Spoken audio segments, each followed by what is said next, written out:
takot kang bumitaw. If your decisions are driven by fear, your business will always depend on you. Anak, this is not about your team. This is about how you lead. May nakausap akong si Denny. He runs a laundry business. Growing na. Dumarami na ang mga customers. Stable na ang demand. Kaya on paper, ready na dapat mag-scale, di ba? He already has stock. But when you look at the operations, siya pa rin ang gumagawa ng critical task. Final checking, siya. Quality control, siya pa rin. Release decision, siya pa rin. So from the outside, it looks like discipline. But from a leadership standpoint, it's control driven by fear. One time, tinanong ko siya, sabi ko, why not delegate this? Ang sagot niya, Mami N, baka magkamali sila. Baka masira yung quality namin.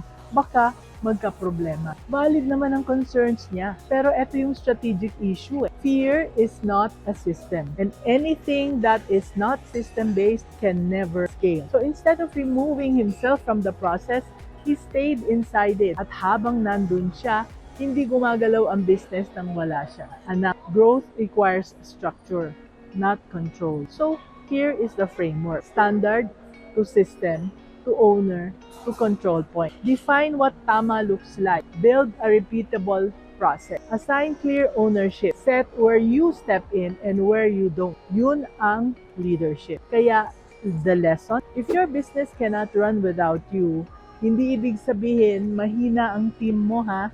Ang problema, kulang lang ang system mo. Because strong businesses are not built on fear. They are built on structure. Kaya remember that, anak, ha? So, if you look closely, none of these business owners was lazy. Lahat sila masipag. Lahat sila committed. Lahat ginagawa ang best para sa negosyo.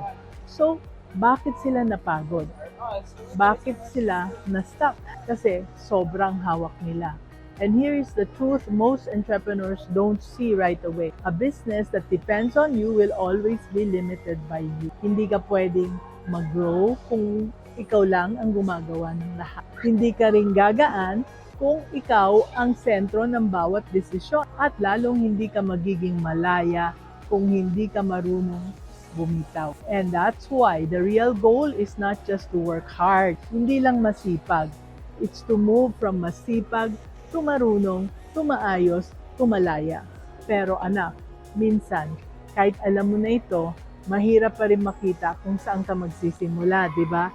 It's difficult to spot what to let go of since you're in the business day in and day out. And sometimes, you just need a fresh pair of eyes to spot what you are overlooking. If you're ready, you can book a free clarity call.